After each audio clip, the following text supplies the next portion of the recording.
muchacho también que se le apareció, habla de una mujer a la que se le apareció, a la que le dio la orden que fuera y le avisar a los discípulos que lo habían visto. El hermano de era medical, que también se le apareció, si no me recuerdo, a María Magdalena en la tumba, y pues habla finalmente de la provisión que dio a los discípulos y las señales que dijo que iban a seguir a los que creemos en el Señor. Le damos, hermana Gloria, de quién nos habla Juan capítulo 1.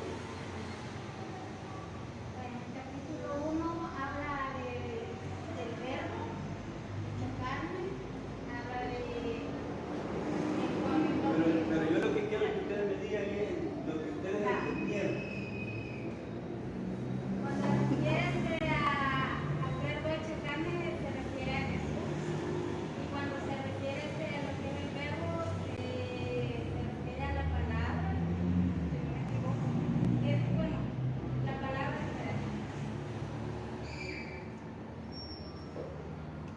que el verbo era como el Padre. Hay una parte que como es algo todo enredado, pero es bien bonito, donde habla de que el verbo es el principio, es el fin, y es eterno, y se refiere a Jesús cuando estaba desde el principio y hasta el fin, con el Padre, junto al Padre, en el momento de la creación. Y viendo también el significado del verbo, estaba buscando qué es lo que significaba el verbo. Dice que para los griegos, como que significa la palabra, y donde hace una referencia a la creación, cuando Dios dice hágase la luz, fue la luz, o sea, todo fue hecho conforme a la palabra de Él. Tal vez aquí, para expresarme, yo me estoy enredando y no sé si me vas a entender. Yo quiero que me digas así como vos lo entendés. ¿Cómo yo? Y como vos lo entendés así, que me lo más eso es lo que quiero. Yo me entiendo otra cosa. Pero por ejemplo, si investigaste algo, por lo que veo, no quiero que me relates lo que investigaste, sino lo que concluí después de haber leído y de lo que investigaste. Por ejemplo, para cerrar ahí, en pocas palabras lo que está diciendo ahí es que Jesús siempre ha existido, que Jesús es eterno y que Jesús es Dios. Ahí. Eso es lo que quiero decir.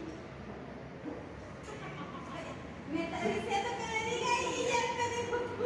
No, pero digo, para cerrar ahí, así quiero que traten de explicar, resumir, como ustedes lo entienden.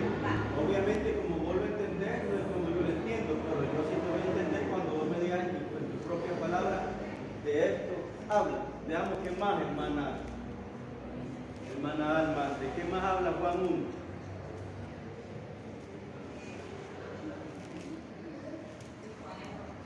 Ajá, ¿qué dijo Juan? ¿Cuál fue el testimonio que dio Juan? Para ayudarle.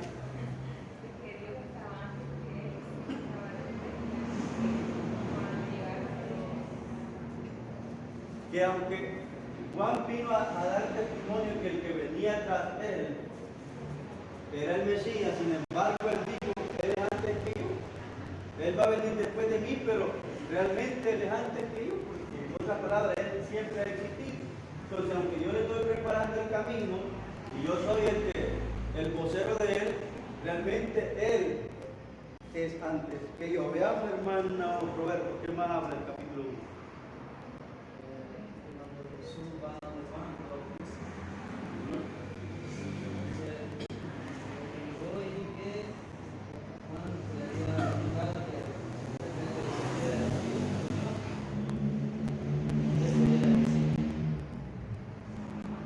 Juan nunca había visto a Jesús, según el relato.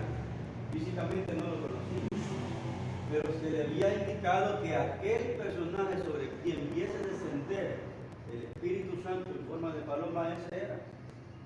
Y por eso cuando él lo vio, dijo, he aquí, delante de ustedes el Cordero de Dios que quita el pecado del mundo. Y podemos ver cómo se cumple lo que dice Pablo, que el Espíritu Santo testifique. Cuando alguien anda en el Espíritu y usted anda en el Espíritu, No cuesta darnos cuenta. Hermano Manuel, ¿de qué más habla Juan 1?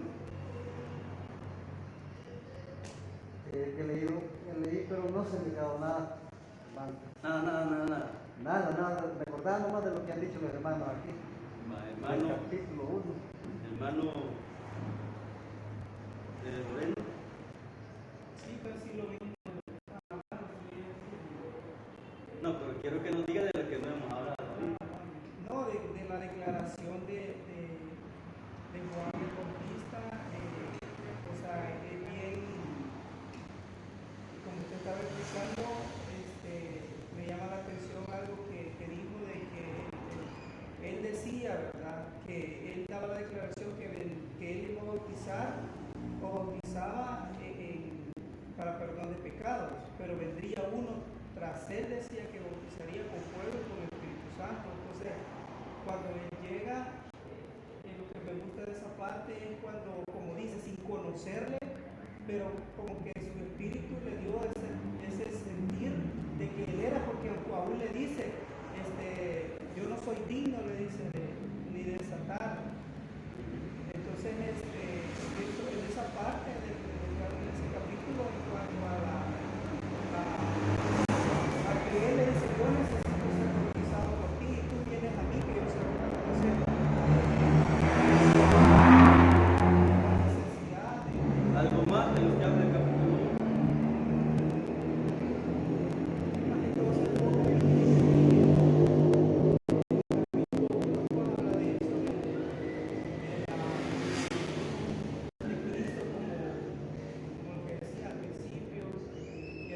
No, pero aparte de lo que ya hablamos, por ejemplo, en cuanto a los primeros discípulos, ¿qué dice?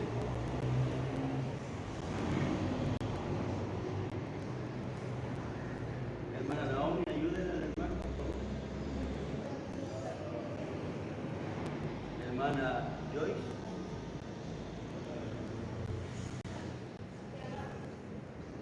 Hermano Ariel.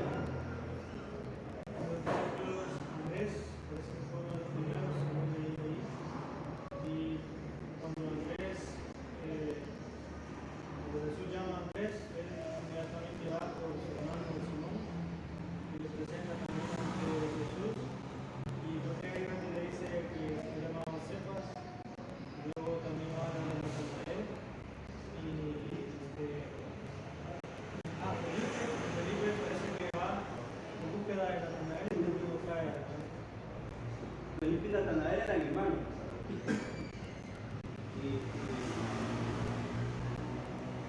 Y aunque Felipe le testifica, le dice, hemos conocido a Jesús, que es Mesías y ha nacido en Galilea, no en Nazaret. Y Natanael dice, como que dice, tenemos que salir algo bueno. De Nazaret ha de salir algo de bueno, como que dice, no es posible. Puede ser de otro lado, pero menos de Nazaret. Pero con todo el valle, cuando el Señor le ve, dice, he aquí, de verdad, un israelita genuino, en quien no hay engaño. Y eso impactó a Natanael y dice, ¿dónde se conoce? Porque te he dicho esto y esto, ¿crees? En el libro, desde que estaba bajo la higuera de ella, eso lo impactó. Entonces, luego también, hermano, habla de cuando los discípulos, algunos seguidores del cual les dijeron, mirad que tú bautizaste, está predicando y está bautizando, aunque hay alguien que no bautizaba sino los apóstoles. Y está haciendo más seguidores que tú y algunos de tus mismos discípulos están yendo tras él. Y a mí me encanta, hermano, la humildad y la sencillez en reconocer cuando un ministerio es superior al nuestro, que él no se llenó de orgullo ni de soberbia, ni empezó a excusarse de esto porque son locos, porque no sé qué, sino que él dijo es necesario que él crezca y que yo a la inversa mengue. Entonces, humildad. Veamos el capítulo 2, hermana Naomi, tampoco lo digo.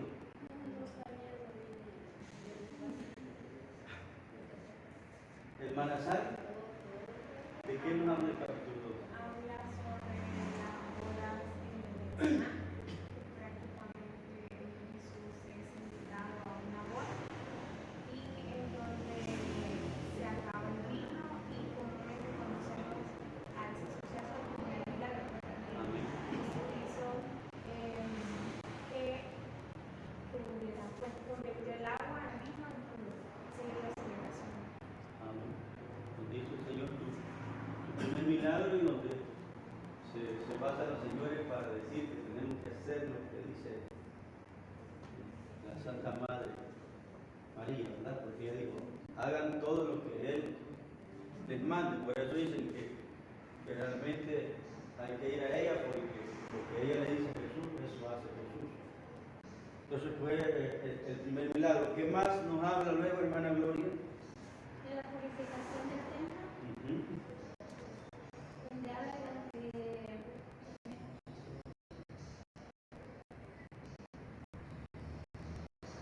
¿Qué aspectos puede usted encontrar que podemos llamarle relevantes en cuanto a lo que narra la Biblia y acerca de la purificación del templo? ¿En qué consistía la impureza en que había a la que habían llegado al templo? impureza es cuando estaban haciendo negocios allí, estaban vendiendo, o sea, no tenían que estar como llevando la palabra, disimulando algo así, a lo que yo entiendo.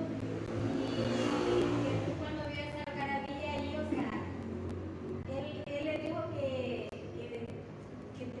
se iba a destruir el templo y que a los 3 días se iba a levantarlo. Pero ellos lo entendieron como que tantos años se tardaron en construirlo ahí. Y él no se refería a eso, sino que a su cuerpo físico. ¿El verdadero problema cuál era? Que no estaban haciendo, digamos, uso del templo para lo que había sido. Que no estaban dando el uso al templo para lo que el templo estaba enseñado, sino que lo estaban usando para lucrarse y para alimentar su orgullo. Por eso usted ve lo que hizo, derribó toda la mesa de los cambistas, ¿cómo les podemos decir? Hizo que los marinos se corrieran, algunos de ellos les látigo, y etcétera, etcétera, porque habían perdido la verdadera razón de por qué están en el templo. Vamos a ver qué más nos abre, hermana Alma.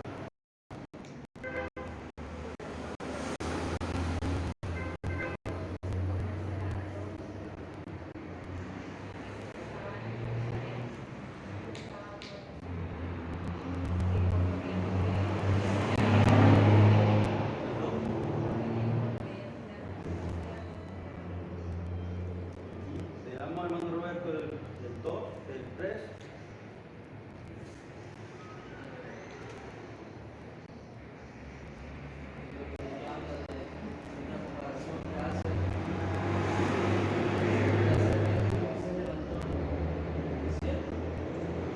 Eso habla cuando habló de la serpiente.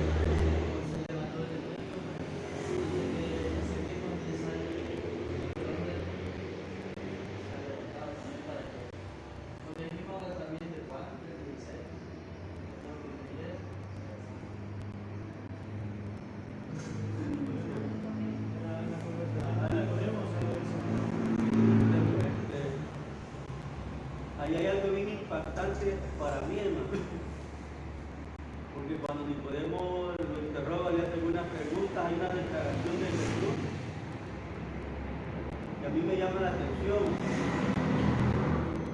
Y Jesús le dijo, si te he dicho cosas terrenales y no las entendés, ¿cómo vas a entender las celestiales y terrenales?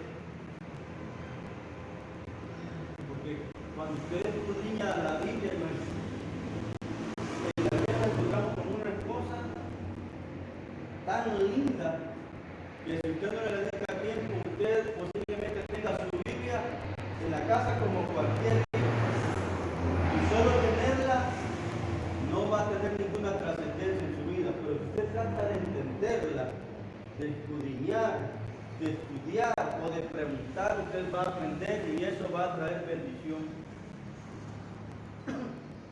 a su vida. Yo creo que nosotros debemos de aprender a hacer la diferencia, no sé si me va a entender lo que les quiero decir, entre ser sujeto y ser objeto. Por ejemplo, ¿cómo les digo? En el caso de gente, Jesús era sujeto y Nicodemo era objeto, o quizá un poquito más claro, quizá, por ejemplo, en el caso de Eva cuando pecó. Eva debió haber sido sujeto cuando Satanás llegó a tentarla y llevar a Satanás a que se convirtiera en objeto, pero fue al contrario. Ella permitió que Satanás fuera sujeto y ella se convirtió en objeto, porque Satanás la apartó del camino, la engañó y ella terminó haciendo, creyendo y adoptando la postura de Satanás. Entonces eso es como cuando, por ejemplo, un hijo debiera permitir ser objeto para que los papás lo formen. Allá afuera, un hijo debiera aprender a ser sujeto para no agarrar las mentiras del mundo. Por ejemplo, Eva hubiese sido sujeto si le hubiera dicho a Satanás, no es así, porque Dios nos ha dicho esto y esto, y yo no puedo hacer eso, y no abrazar la idea de Satanás.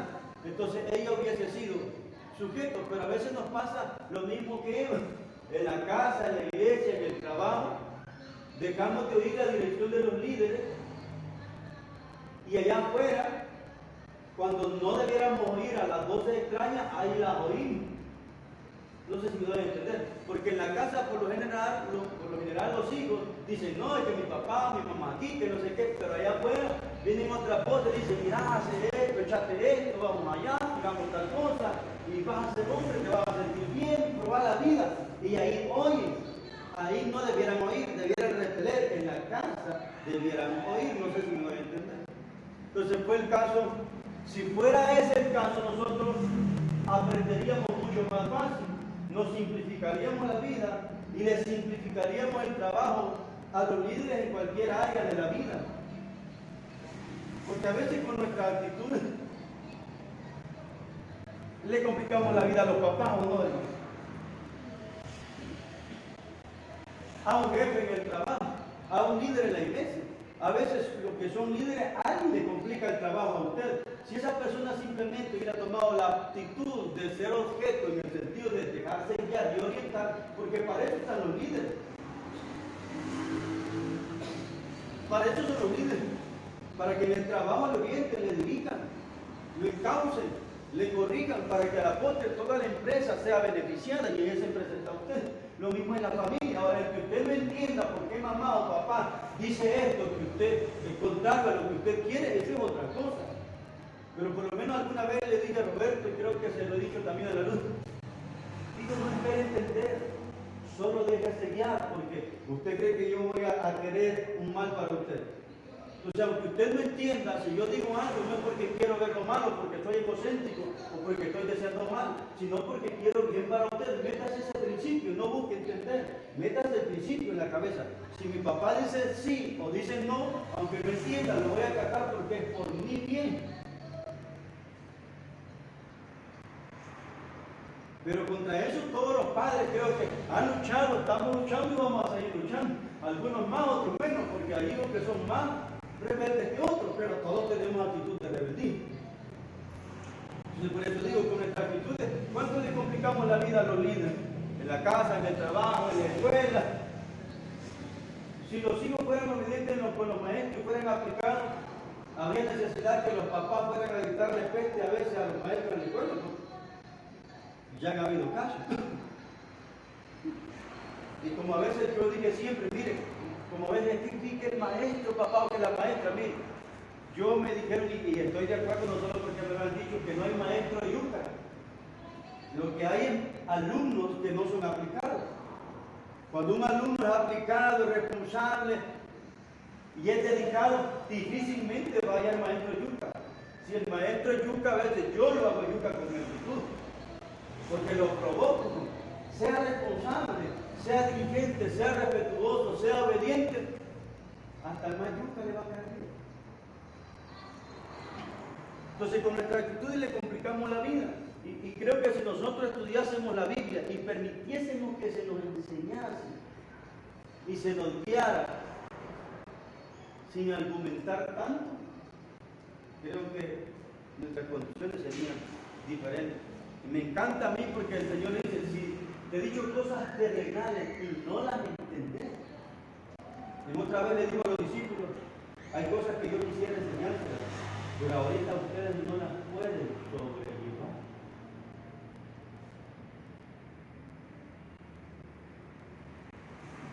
Así que hay cosas que no se le puede enseñar a la gente, porque no están en la capacidad de entenderlas, de comprenderlas o de practicarlas. A veces aunque son buenas, pero si se les enseñan puede producirle mayor confusión. Todo tiene un momento, un tiempo, una ocasión. Y eso depende de cuánto usted vaya madurando. Hay muchas veces, hay muchas cosas que la gente pregunta de la Biblia, pero a veces es mejor no responderle aunque uno parezca ignorante, porque a veces la gente quiere alimentar su ego y no porque de verdad quiera saber. Amén. ¿De qué más habla? El capítulo 3.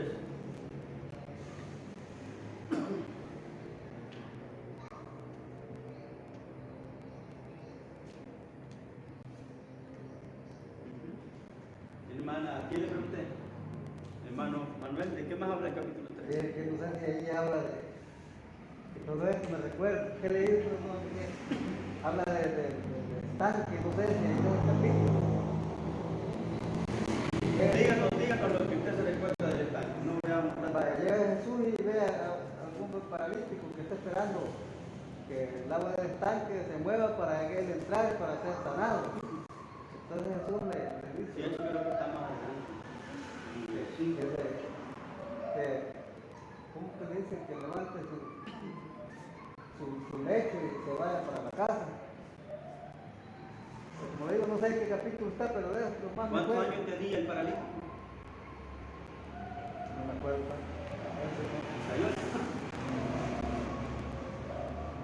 El paralítico, hermano, según la Biblia, es algo bien curioso, porque era un estanque, una especie de pila donde cada cierto tiempo, dice la Biblia que descendía un ángel y removía las aguas.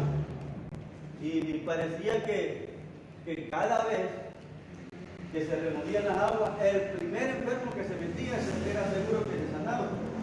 Ya me imagino la cola de gente que estaba ahí. Entonces, y él que era paralítico prácticamente no tenía ningún chance, porque no podía caminar, entre tanto, como él dijo, entre tanto yo quiero entrar, ya otro me ganó el mandado. Pero me encanta y me llama la atención que Jesús le pregunta, ¿quieres ser sano? Y lo otro, ¿cómo divagamos los seres humanos en cuanto a la voluntad de Dios? Porque, ¿por qué no le dijo ni un solo? Claro, Señor, si por eso estoy aquí, porque quiero ser sano. Y aunque podemos decir que la pregunta también era un poco sarcástica y obvia, porque se estaba ahí porque quería ser sano, ¿sí o no? Pero Jesús parece que hace una pregunta ignorante. Si él estaba ahí y se suponía cualquiera hubiera entendido que quería ser sano, ¿por qué Jesús le pregunta, ¿quieres ser sano? ¿Qué había atrás de esa pregunta?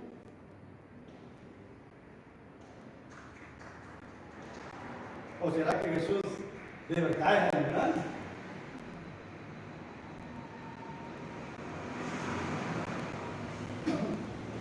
Porque el hombre que podía haber dicho, hey Señor, ¿qué te pasa? Si estoy aquí es obvio porque quiero ser sano. ¿Qué le hubieran respondido ustedes? ¿O no creen que era obvio que el hombre quería ser sano y que no había necesidad de comillas de la pregunta? Pero sí había necesidad, ¿o no? ¿Por qué cree que le preguntó, hermano? Porque tal vez, como Dios conoce el corazón de cada uno, probablemente pienso yo que el hombre como que tenía esa duda, que estaba ahí, pero como que no creía ¿Por qué cree usted que respondió, que el Señor preguntó eso?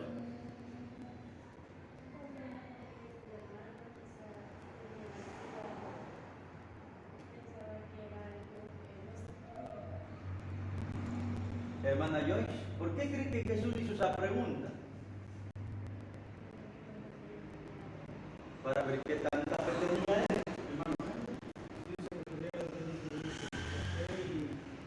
Como dice más, no sabemos también si este hombre ya tenía conocimiento de que Jesús estaba preguntando. Yo creo, hermano, que el Señor pregunta porque el Señor quiere siempre incentivar, desarrollar o despertar nuestra fe. Porque la pregunta, como digo, parece ignorante, quiere ser sano. Si estaba ahí porque quería ser sano. Eso es como cuando Adán y Eva pecaron. ¿Acaso el Dios omnisciente, omnipresente, no sabía que Adán y Eva habían desobedecido su mandamiento? Y Dios desciende y dice: Adán, Adán, ¿dónde estás? Parece una pregunta ignorante viniendo de un ser soberano, inteligente y que está en todo lugar. ¿Por qué Dios pregunta? Porque ¿sabe por qué? Porque Dios estaba esperando y quería incentivar a Adán a tomar una actitud de humildad y reconocer el pecado.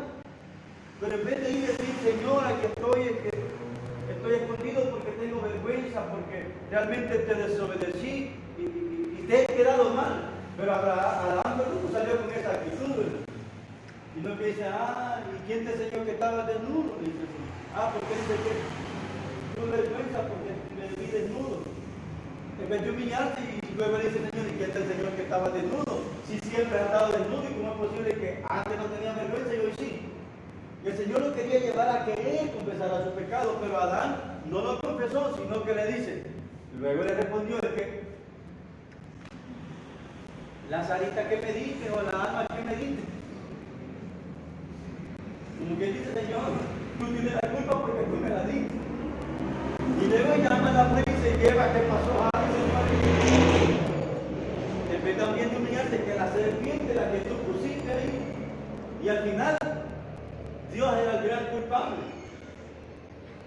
Cuando Dios lo que quería era incentivarlo a humillarse, porque aunque Dios es rígido contra el pecado, pero ya hemos dicho que Dios es flexible. Yo creo que las condiciones hubiesen sido diferentes si ellos hubiesen sido humildes. Porque la Biblia dice que Dios es clemente y es misericordioso. Que cuando alguien confiesa su pecado, se le aplica misericordia. Pero Adán y Eva no lo confesaron.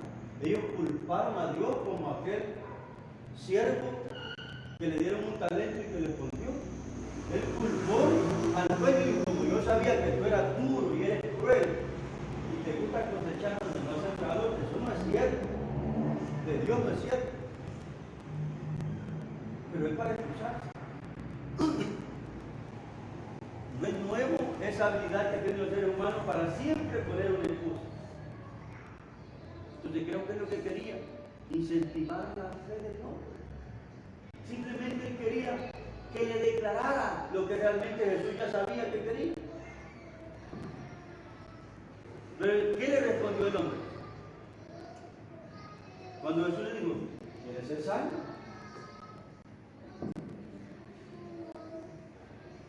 ¿Qué le respondió, hermano? ¿Qué se recuerda? Hermano Manuel. Bueno, recuerda que me dijo que siempre que iba a ir al estanque, otro se levantaba y era darle, no podía, porque era para mí. Era la respuesta que debía de dar. Él tenía que haber dicho: claro, Señor, quiero ser sano. Pero de todas maneras el Señor lo sanó. Hizo un milagro en él y le dijo: levántate, después de sanarlo, toma tu cama y vete a tu casa. Y luego ahí sigue la historia que le preguntaron, porque era día sábado. Yo sorprendí y se sorprendieron: ¿qué te pasó? No te has permitido cargar tu lecho el día sábado.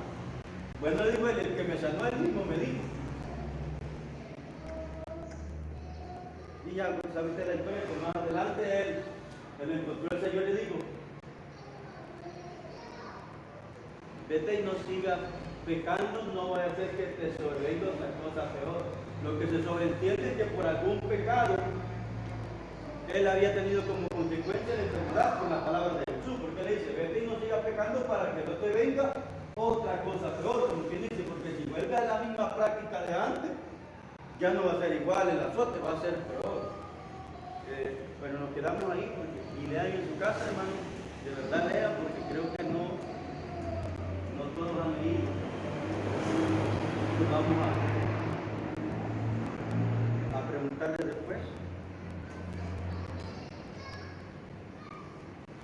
No se le olvide, hermana Joyce y hermana Naomi. Es Marcos 16, Juan 1 al 6, capítulo 1 al 6. Estamos hablando, hermano, acerca del resultado que tiene una iglesia que vive bajo el principio de autoridad. Y hemos hablado de que cuando una iglesia vive bajo el principio de autoridad, hay corrección. ¿Qué más dijimos? Hay desarrollo ministerial. O sea que hay gente capacitada. Hay desarrollo de la fe. Hay madurez espiritual. Y hablar de madurez espiritual, hermano, implica de ser fructífero. Cuando un árbol está maduro, es fructífero. Cuando una persona, por ejemplo, sexualmente está madura, puede dar a luz un hijo, puede, o un hombre, en el caso de un hombre, engendrarlo, en el caso de una mujer, concebir y dar a luz, porque está maduro. Hay firmeza doctrinal, y lo último que creo que dijimos es que hay unidad de la iglesia.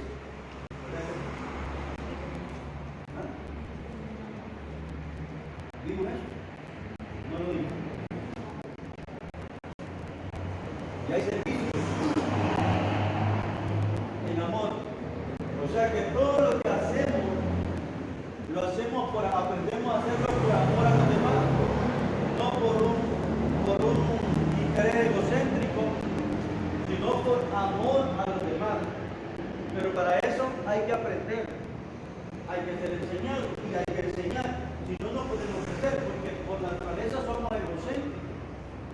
Siempre estamos pensando en yo, en el yo, en mí. Por naturaleza, en todos los casos, estoy pensando en mi bienestar, en mi beneficio y no en los demás. Pero si voy a la palabra de Dios y me dejo instruir y enseñar por ella, entonces yo voy a aprender a servir con amor. Y voy a aprender a ponerme a la cosa. Porque esa es la voluntad de Dios. Y esos son los principios espirituales. Amén. Donde dice en resumen, Dios establece el liderazgo. No sé si estoy viendo ahí el paso. A cada uno le da una responsabilidad. Eso va a poner en el espacio. A cada uno le da una responsabilidad.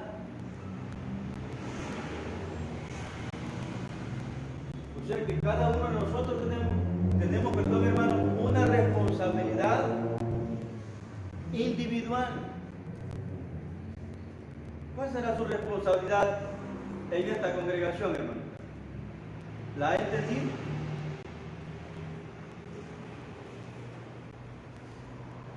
Porque hablar de responsabilidad es hablar de entender el propósito de Dios en mi vida.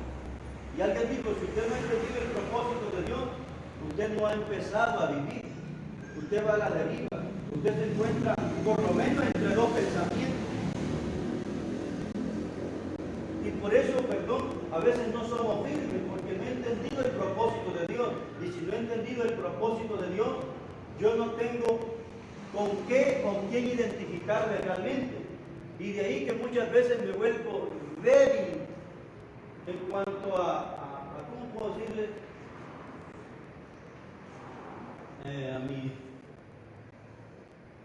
A mi estima. Porque no me he identificado realmente con nada, con el propósito de Dios, y voy a la deriva. Entonces me identifico de repente con una cosa, de repente con otra, de repente con otra. Porque no tengo bien en claro cuál es la voluntad de Dios para mi vida y voy divagando y voy divagando. Y de repente empiezo a identificarme con diferentes cosas.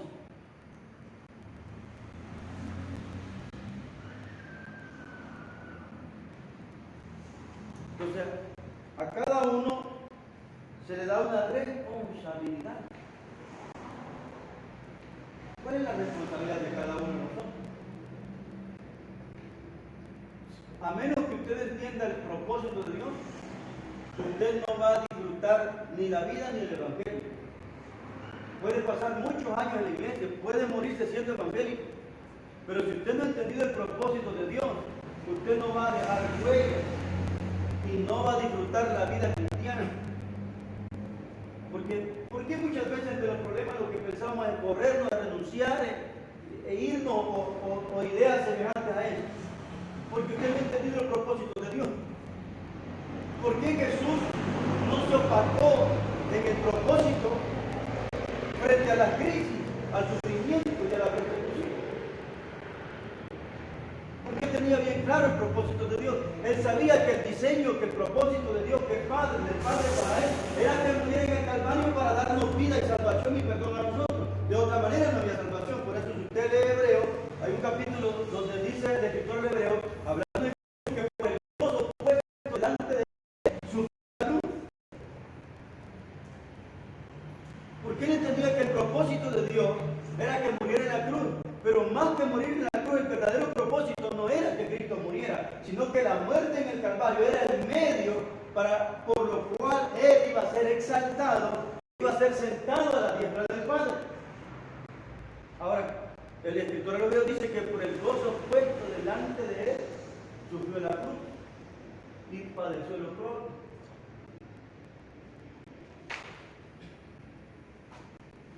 O sea que él, cuando estaba sufriendo, él se veía sentado a la diestra del Padre. Cuando se estaban mofando y burlando de él, le decían, vamos, si de verdad eres el Hijo de Dios, como dice, entonces di quién es el que está golpeándote. Entonces bájate tú mismo, sálvate a ti mismo y sálvanos a nosotros también. La Biblia dice que los soldados también se mofaban de él.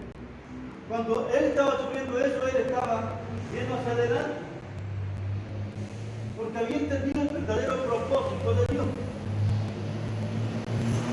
Porque cuando usted lee el escritor de Hebreos también dice de los héroes de la fe, que ellos estaban viendo al invisible. Porque ellos entendieron el verdadero propósito de Dios. Y por eso, cuando usted entiende el propósito de Dios, las cosas de este mundo no le hacen aflojar, no le llaman la atención. Usted vive y toma solo lo necesario.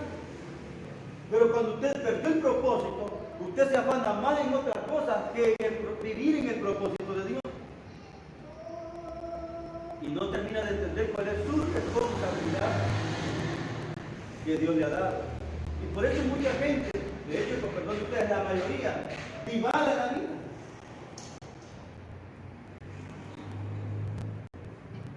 Se casan una vez, no son felices. Se casan 2 veces, no son felices. Se recasan y se recontracasan y no son felices.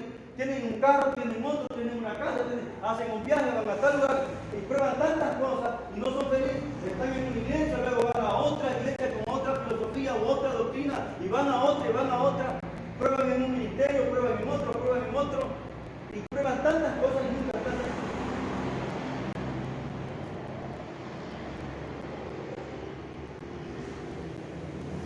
Porque no tienen identidad, porque no han entendido el propósito de Dios. ¿Por qué cree usted que los muchachos toman vicio o aprenden vicio? ¿Por qué cree usted que de repente los muchachos aparecen con un sudadito, 2 arepas bien a la nariz? ¿Por qué cree que a veces aparece la gente con una su ropa toda ridícula? ¿Por qué cree usted, con mucho respeto, no hay gente aquí, que de repente aparece con un su pelo moradito, otro verde, otro anaranjado? ¿Por qué? ¿Es pecado eso? ¿Se va a condenar por eso la gente? No. ¿Pero qué muestra eso con eso la gente? Que no tiene identidad. Que no está a gusto con cómo Dios la creó. Porque la gente que no tiene identidad anda buscando hacer o cambiarse ciertas cosas o ciertas formas para llamar la atención, para sentirse parte de, para identificarse con alguien. Cuando usted ha entendido el propósito de Dios, usted tiene algo con que identificarse y eso le da identidad y usted no va a cambiar porque usted tiene algo con lo que se identifica. No sé si me doy a entender. Ahora, ¿cuál es su responsabilidad? Espero que la tenga bien clara. Y si no, trate de entenderla. ¿Por qué cree que divagamos? ¿Por qué cree que a veces hay gente que se siente campeón? Unas ganas que tiene de predicar, de ir al campo, de orar, de venir al culto, y de repente no quiere levantarse, no quiere ir al campo, no quiere venir al culto, ni siquiera quiere que algún hermano lo visite. Porque no tiene identidad.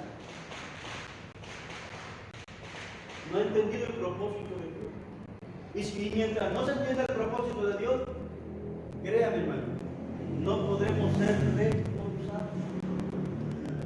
Porque cuando tengo identidad, entonces yo me doy cuenta que tengo una responsabilidad que cumplir.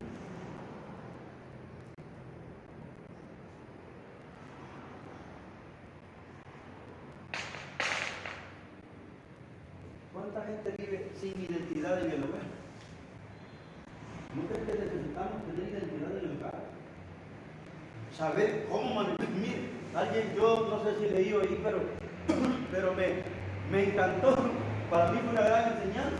No sé si oí o leí. Que a veces se hace más con una persona que pueda estar equivocada, pero que por lo menos en ella esté segura que así es, que de una persona que tenga una idea correcta, pero que no esté segura que así es. Porque la gente que dice así es que está segura, esa gente vive por convicciones y así se maneja y así vive y así actúa. Pero cuando alguien no está seguro, de repente hace una cosa, luego hace otra, dice una cosa y luego dice otra. Es frustrado. No tiene convicción. La convicción puede ser buena, puede ser mala, pero se hace más con una persona que tiene convicción que con una que no tiene convicción.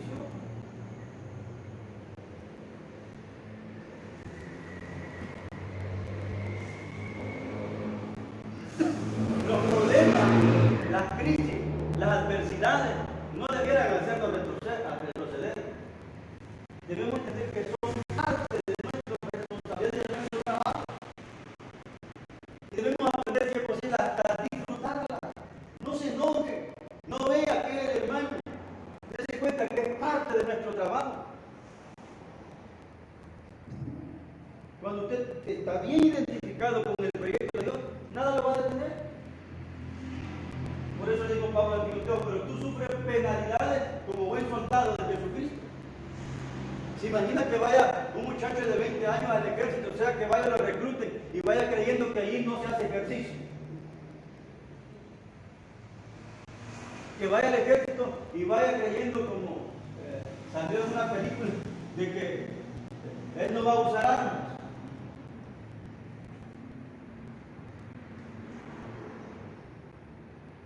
De que ahí no se sufre.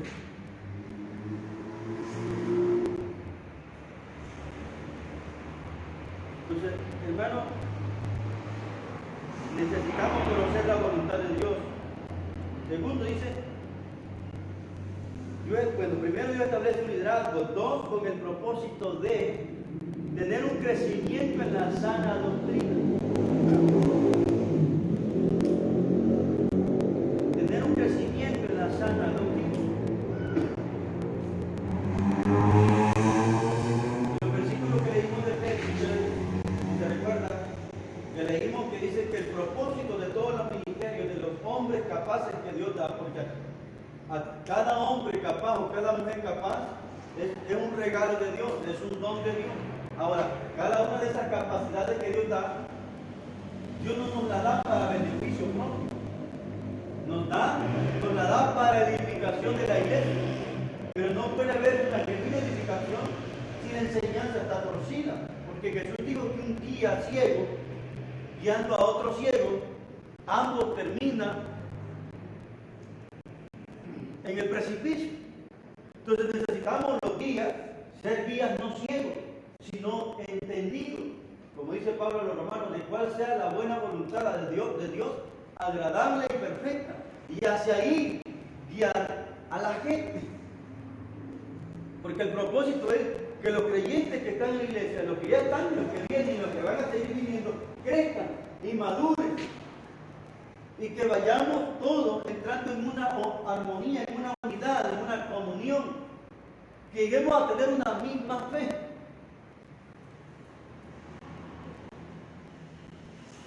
Para que al final todos lleguemos a ser como Cristo. Que el carácter de Cristo se forme en todos. A eso se le llama crecimiento. Que Cristo se vaya formando. Ahora, ¿cuánto me parece eso? Si nos preguntamos, no preguntemos de otros, no preguntemos, ¿cuánto te parece, hermana Gloria? No, yo. Hermano, cuando nos preguntamos eso, hay unos reveses para nosotros. Por ejemplo, yo ya me he preguntado, como padre, ¿Jesús actuaría como yo he actuado? ¿Jesús trataría a mi esposa como yo la he tratado en ciertas ocasiones y la respeto? Pues yo necesito cada día que Jesús se vaya formando más en mí. Porque si la traté a mi esposa en alguna ocasión como Jesús no la trataría, eso me dice a mí que yo tengo que cambiar todavía.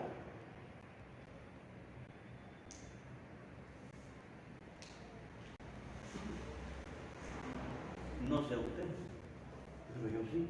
Como padre necesito cambiar. Como ministro, como líder necesito cambiar. Como ciudadano necesito cambiar. Como persona hay muchas cosas que necesito cambiar.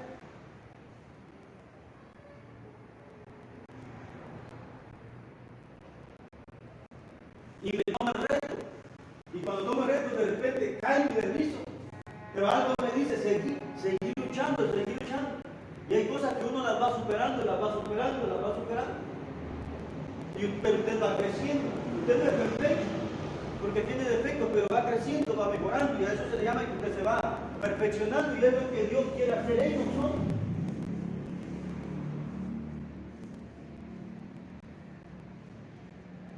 No sé si me estoy dando. El cielo dice para alcanzar la meta, que ya prácticamente lo dije. ¿Vi la respuesta del espacio? ¿De todo? ¿Sí? La 3 dice para alcanzar la meta, la unidad de la fe y del conocimiento del Hijo de Dios.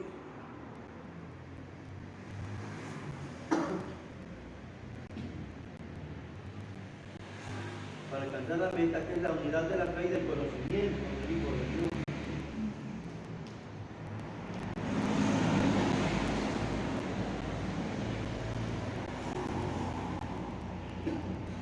¿Cuánta unidad tenemos nosotros? ¿Creemos lo mismo?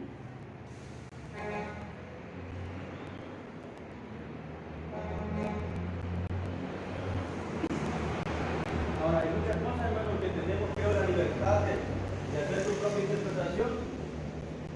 Y si no le afecta su salvación. Yo, por ejemplo, hoy estaba viendo un debate en cuanto a la creación, basándose en Génesis 1 y Génesis 2. Y estaban ahí, pero al final hubo uno que dijo, hermano, lo que tenemos que aprender es a respetar. De todas maneras, si usted cree en la teoría de la brecha, o cree en una creación lineal, o cree en esto, o cree en lo otro, pues ¿qué afecta eso en su salvación o su condenación?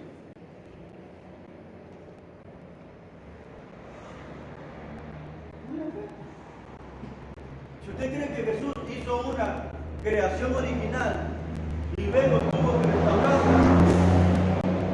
o cree que Dios la hizo así como la describe Génesis 1:2, dice que la tierra estaba desordenada y vacía, ¿cuál es el problema? Eso ni afecta a su salvación ni a su condenación. Y cada quien, con su punto de vista, tenía argumentos bíblicos.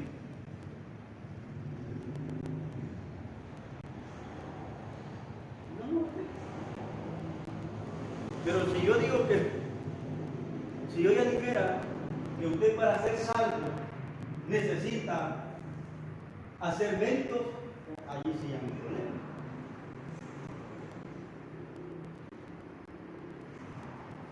No sé si me da a entender. O sea, si yo le digo que usted se va a salvar por obra, eso sí ya sería un problema. ¿O no? Ahora, si también yo le dijera que usted como persona no tiene ninguna responsabilidad en cuanto a la salvación, también sería una herejía. Porque el hombre es responsable por la libertad que Dios nos dio. Si no seríamos, yo sería un autómata. Pero nos dio libertad. Yo tengo una responsabilidad. Y ahí Él no se mete. No puede violar el principio de libertad de decisión que nos dio. Por eso la Biblia, aunque la Biblia enseña que Él quiere que todos procedan al arrepentimiento, también por la Biblia usted sabe que no todos se van a salvar, ¿o sí? ¿Todos se van a salvar? Ahora, ¿por qué no se van a salvar todos? ¿Porque Dios es malo? ¿Porque Dios es cruel? ¿Porque Dios ya dictaminó quiénes se salvan y quiénes no?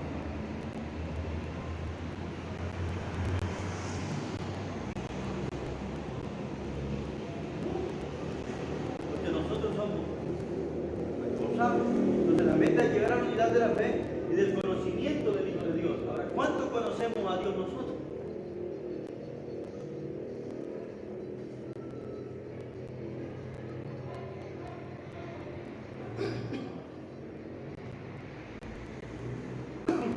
¿Cuánto conocemos nosotros a Dios?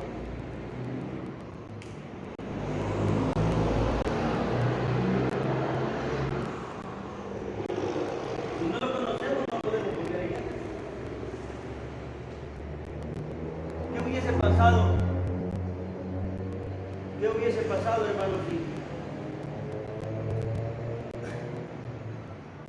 si Adán no hubiera pecado?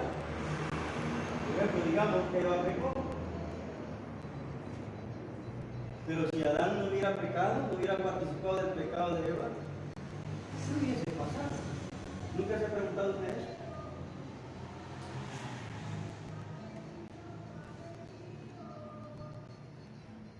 ¿Qué hubiera pasado?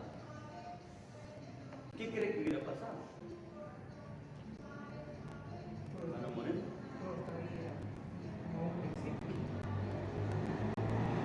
¿Y Eva?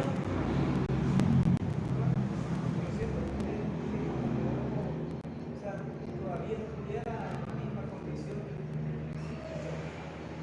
no hubiera pecado porque viviría en un estado de inocencia. Pero Eva había pecado, por eso digo. Aunque Eva había pecado, pero si él no hubiera participado del pecado de Eva, ¿qué hubiese pasado?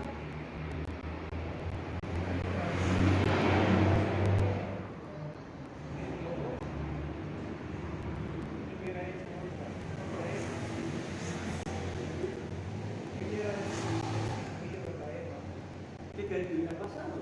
¿Qué se imagina?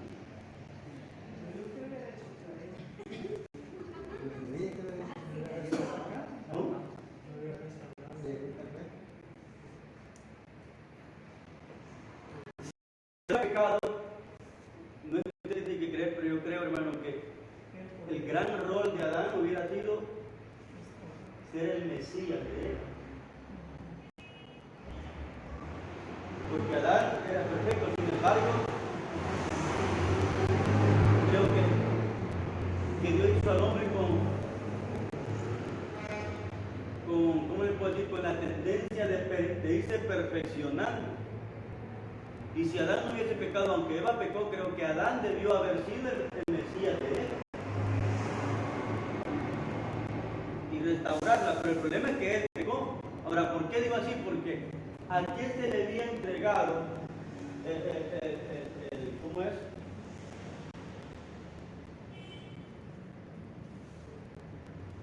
Bueno, lo que yo digo es que Adán era la cabeza federal, no Eva. No Eva, sino Adán. Por eso que cuando Eva pecó y Adán pecaron, Dios no llamó a Eva, llamó a Adán. Porque el responsable delante de Dios no era Eva. No es que no tenía responsabilidad, pero en primer lugar, prioritariamente, la responsabilidad delante de Dios le pertenecía a Adán. Por eso Dios llamó a Adán. Entonces, si Adán tenía la responsabilidad, él era la cabeza federal, él era el representante de Dios en la tierra, no Eva. Si Adán no hubiese pecado, Adán hubiera restaurado a Eva. Él hubiese sido como el Mesías de Eva y Jesús no hubiese tenido que venir a morir. Y creo que hubiese sido muchísimo más fácil salvar a una persona o restaurar a una persona que restaurar al mundo con miles y cientos de millones de personas, que es lo que Cristo vino. Amén. Veamos C, la rebelión a la autoridad trae consigo castigo. Eso creo que todos lo entendemos. La rebelión a la autoridad trae consigo castigo. ¿Alguna vez la han castigado, hermana Joy? ¿Alguna vez la han castigado, hermano Carlos? ¿Hermano Manuel? Sí, ¿Hermano Roberto? ¿Hermana Alma? ¿Hermana Gloria? No. ¿Hermana Sara? ¿Hermano Carlos? ¿Y por qué nos castigaron? ¿Por bien portado o por mal portado? ¿Por obediente o por rebelde? ¿Y no se ha fijado usted en una curiosidad, hermano, que pareciera que no va a aprender?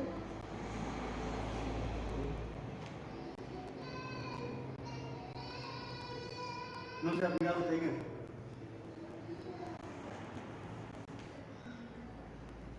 Pareciera que no aprendemos. Como hijos, a veces lo mismo, la misma rebeldía y las mismas cosas estamos cometiendo con los padres. En el trabajo, a veces igual. A veces en la casa, en el hogar, en el matrimonio, las esposas, en el mismo problema se están tropezando a cada rato.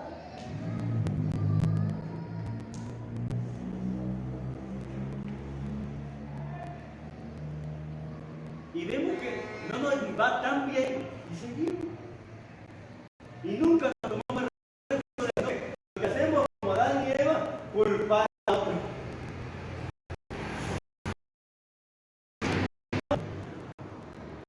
Adán, ¿a quién culpó? A Eva y a Dios. ¿Y Eva a quién culpó? A la serpiente y a Dios. Y aquí es como que ya no hay nada, hay que más. Pero entonces fíjate que siempre buscamos un culpable. Y cómo nos cuesta reconocer, y cuando nos dimos cuenta, cómo nos cuesta aprender.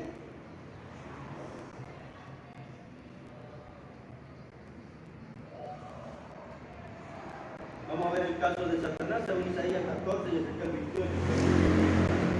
Vamos a dejarlo pendiente.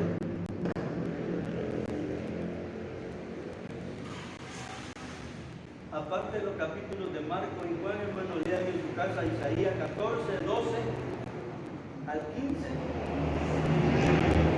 Isaías 14, 12 al 15 y Ezequiel 28, 11 al 19.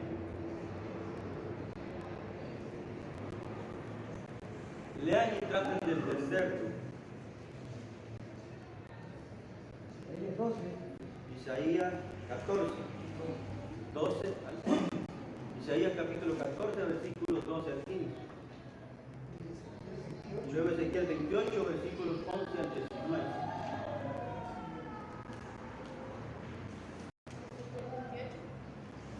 Ezequiel 28, capítulo 11, capítulo 28, versículo 11 al 19.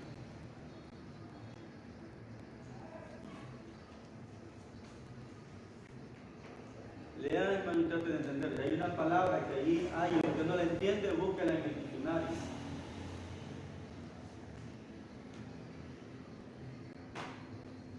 Porque puede ser que alguna palabra usted no la entiende. No te hermano, nada ahí, no te voy a olvidar.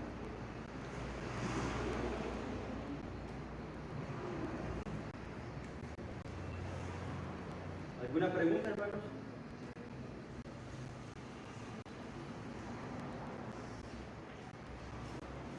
Si no,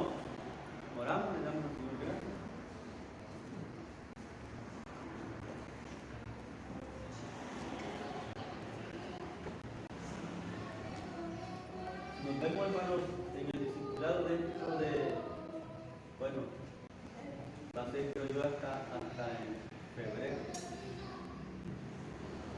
El otro viernes me voy a reunir con todos los líderes para ver el plan de trabajo. Y de ahí pues, entramos a enero y ya entramos a las actividades que vamos a hacer en enero. Y en febrero es posible que otro hermano le termine de dar el módulo. Vamos a orar. Señor, muchas gracias por tu bendición, gracias por la vida